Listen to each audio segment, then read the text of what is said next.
Ave Maria, cheia de graça, o Senhor é convosco. Bendita sois vós entre as mulheres, e bendito é o fruto do vosso ventre, Jesus. Mãe de Deus, rogai por nós, agora e na nossa morte.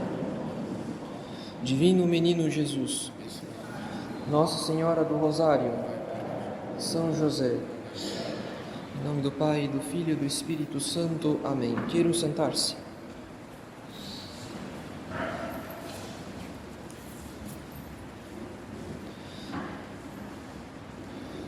Caros fiéis, hoje celebramos a festa da dedicação de São Miguel Arcanjo, ou seja, originalmente trata-se da dedicação, da consagração de uma igreja de Roma ao príncipe da milícia celeste entre os séculos V e VI.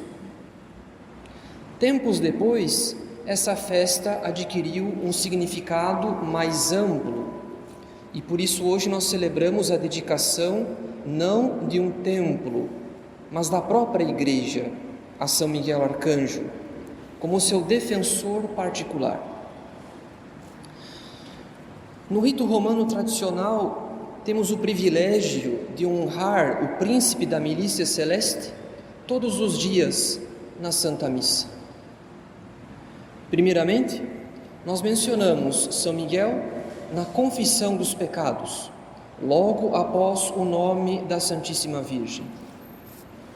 Em seguida, para a incensação do altar, durante o ofertório, na missa cantada ou solene, é por intercessão de São Miguel que o sacerdote benze o incenso.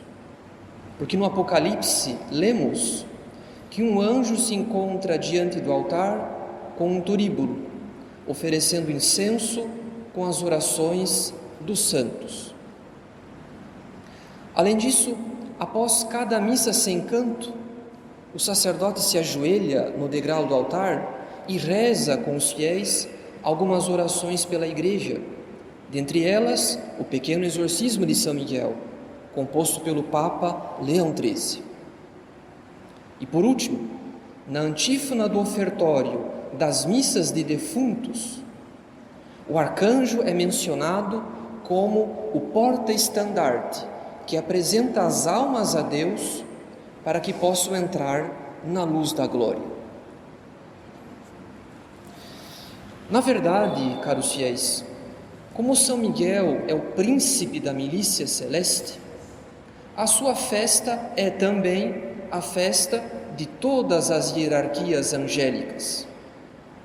E nesse sentido, não podemos nos esquecer o quanto o rito romano tradicional evoca os anjos durante a Santa Missa.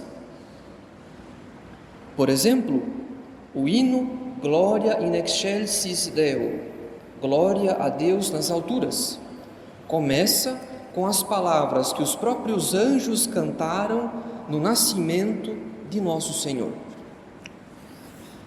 Em segundo lugar, quando o sacerdote se prepara para ler ou cantar o Evangelho, ele recita profundamente inclinado uma oração, pedindo para que Deus purifique o seu coração e os seus lábios, recordando-se do profeta Isaías, que recebeu uma brasa viva em seus lábios, trazida por um serafim, e ficou perdoado de seus pecados. Em terceiro lugar, não há prefácio da missa que não mencione algumas hierarquias celestes. Por exemplo, anjos, dominações, potestades, virtudes, serafins, porque a igreja quer associar-se aos coros angélicos a fim de entoar com eles o Sanctus, esse hino que o profeta Isaías ouviu dos serafins em sua visão do trono de Deus. E por fim, no cânon da missa, após a consagração, o sacerdote se inclina profundamente, uma outra vez, e pede para que o sacrifício eucarístico seja apresentado pelas mãos do anjo santo no altar que se encontra diante do trono de Deus. De fato, como o Apocalipse menciona a presença de um anjo que oferece as orações dos santos no altar que se encontra diante do trono de Deus, a Igreja, desde muito cedo, concluiu que devia haver um anjo para a Santa Missa.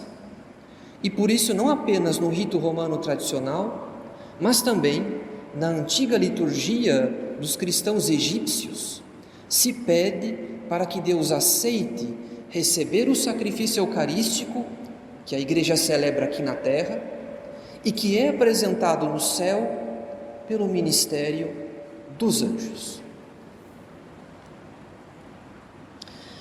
Essa referência constante às hierarquias celestes na liturgia e, sobretudo, essa teologia tão profunda da função dos anjos no sacrifício da missa merecem a nossa atenção particular, porque nós padecemos, caros fiéis, nós padecemos de uma grande ignorância a respeito do lugar que os anjos ocupam no plano da providência. Na verdade, caros fiéis, o pecado original não apenas rompe a nossa união com Deus, mas rompe também a nossa união com os anjos. Se antes do pecado original havia uma harmonia entre o homem e a natureza, com mais forte razão havia harmonia entre o homem e os anjos. Se o próprio Deus conversava com o homem no paraíso, se o próprio Deus se dignava visitar o homem no paraíso, com mais forte razão, os anjos deveriam visitá-lo e conversar com ele. E se o demônio, sob a forma de serpente, conversou com a mulher, com mais forte razão, os anjos deveriam conversar com os nossos primeiros pais. Porque não faz sentido que os anjos não pudessem conversar com nossos primeiros pais, se o próprio demônio recebeu uma permissão divina para tentá-los. Portanto, no plano de Deus, caros fiéis, havia uma harmonia, havia uma familiaridade entre o homem e o anjo, tanto quanto havia uma harmonia entre o homem e a natureza no paraíso terrestre. Isso porque Deus não criou o mundo angélico, o mundo humano e o mundo natural como mundos separados e independentes. Não nos esqueçamos de que a finalidade da criação é uma só. A finalidade da criação é a manifestação da glória de Deus, da bondade de Deus. O que significa que cada parte específica da criação colabora em algum grau com o destino da outra. Cada parte está envolvida de alguma maneira com o bem da outra, pois toda a criação deve glorificar o Criador. Então é inconcebível, caros fiéis, não faz parte do plano de Deus que os anjos não se interessem pelo mundo dos homens, pela sua história e pela sua salvação. Porém, a nossa dificuldade é que o pecado original rompeu com a unidade e a harmonia que havia entre os anjos e os homens. O que significa que a tentação da serpente se dirigia não apenas contra o próprio Deus, mas também contra os anjos bons. O demônio quis nos separar tanto de Deus quanto dos anjos bons. É por essa razão, por exemplo, que após a expulsão do paraíso terrestre, Deus colocou querubins armados de uma espada flamejante à entrada do jardim do Éden, como sinal de que os anjos se tornam inimigos do homem quando o homem se torna inimigo de Deus pelo pecado. Não obstante, caros fiéis, como nós já sabemos, Deus ofereceu ao homem um Redentor, e por esse motivo, ao longo de todo o Antigo Testamento, nós observamos a presença dos anjos, auxiliando o povo eleito em suas necessidades. Mas, sobretudo, observamos a presença dos anjos no Novo Testamento, a começar pela vida de nosso Senhor, na qual os anjos se fazem presentes desde a cena da Anunciação até a cena da Ascensão. Isso quer dizer que a redenção não apenas restaura a nossa amizade com Deus, mas também a nossa amizade com os anjos. Assim como nosso Senhor não nos liberta do jugo do demônio, sem nos devolver ao mesmo tempo a nossa familiaridade com os anjos. De tudo isso, caros fiéis, a nossa conclusão não pode ser outra. Se a redenção restaura a harmonia entre os anjos e os homens, se os anjos se alegram com o nosso bem espiritual, e se os anjos se interessam sumamente com o destino dos homens e colaboram com a nossa salvação, então nós não devemos conceber, nós não podemos conceber o culto católico, a liturgia católica, sem a presença constante de São Miguel e de seus anjos. Afinal, caros fiéis, como nós já sabemos, a finalidade da criação é uma só, o que significa que os anjos não são indiferentes à nossa santificação e salvação. Eles estão presentes na nossa liturgia.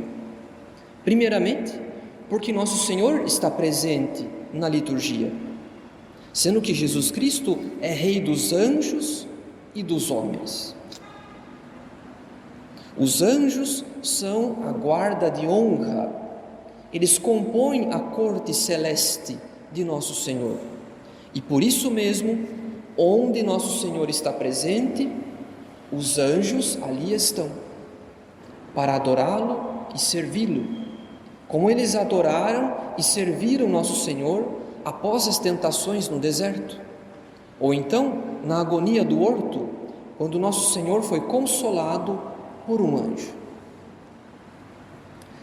Além disso, os anjos são nossos guardiões, são nossos concidadãos na nossa pátria eterna, que é a Jerusalém celeste, assim como nossos intermediários, nossos intercessores.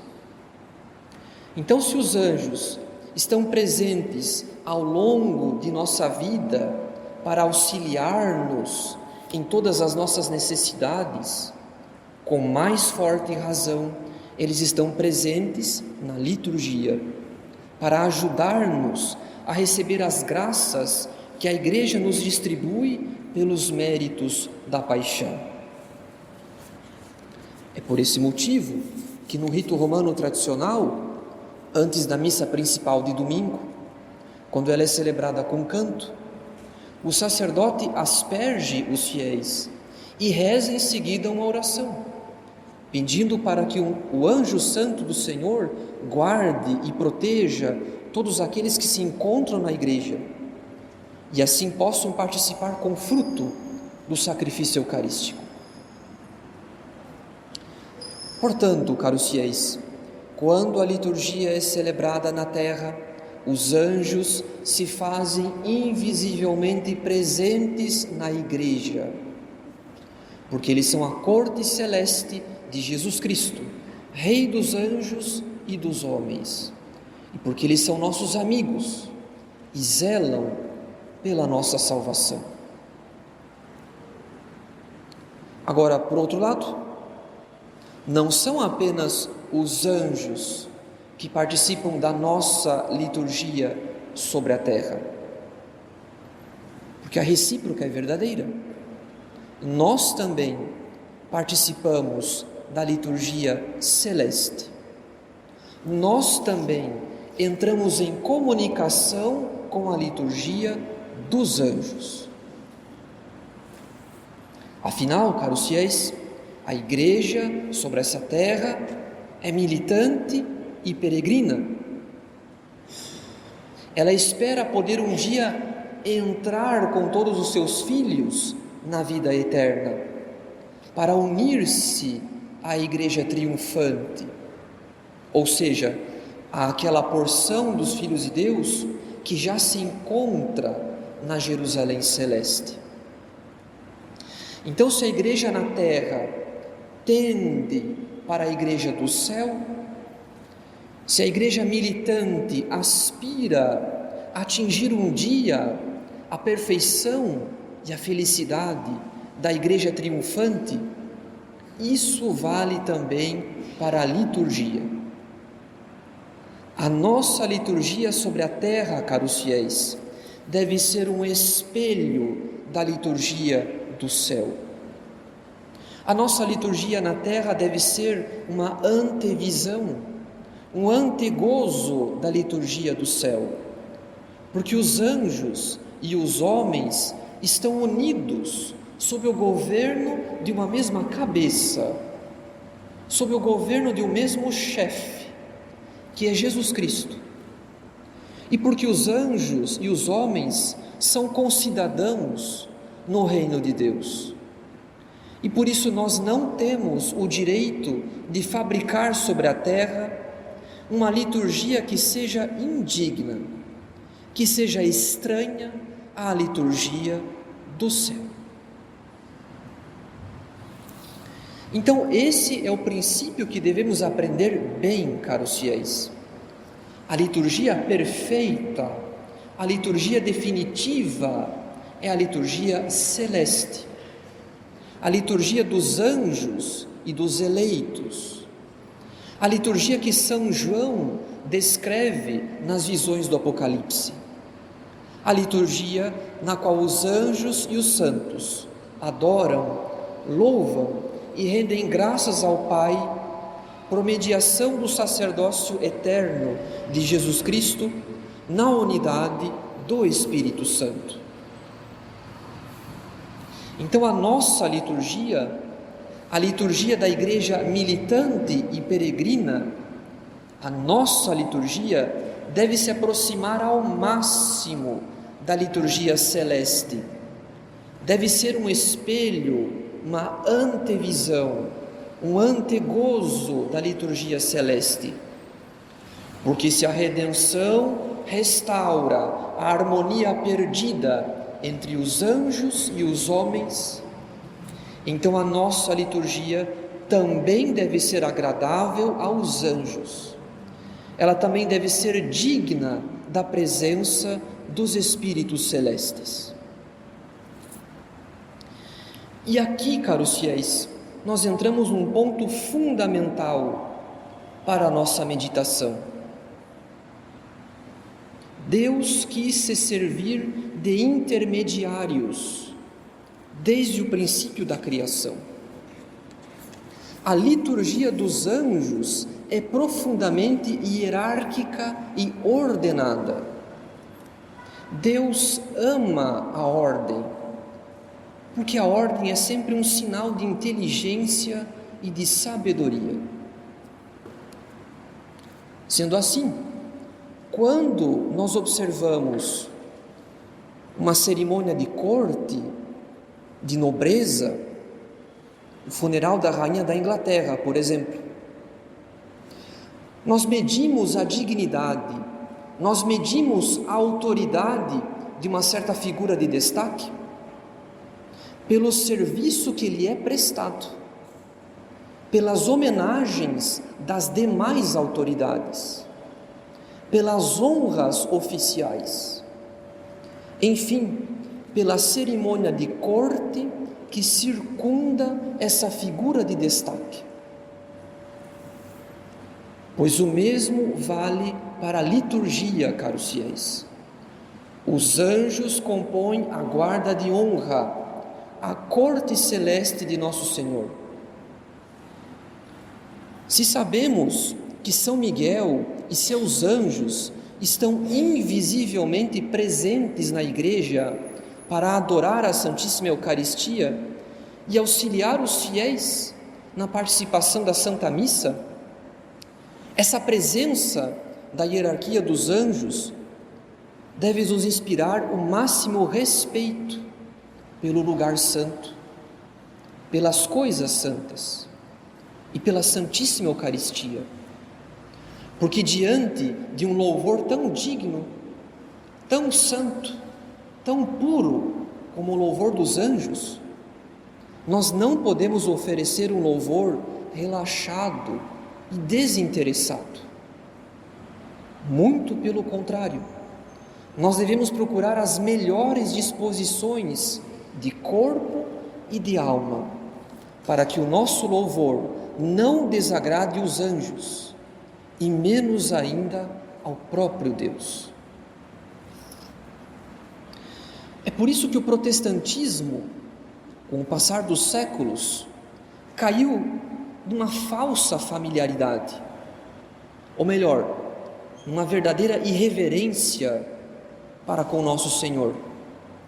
Porque quando as seitas eliminam os intermediários, quando elas eliminam a intercessão de Nossa Senhora e dos santos, assim como o sacerdócio ministerial, enfim, quando elas eliminam a ordem e a hierarquia, elas perdem qualquer referência daquilo que é digno e agradável a Deus.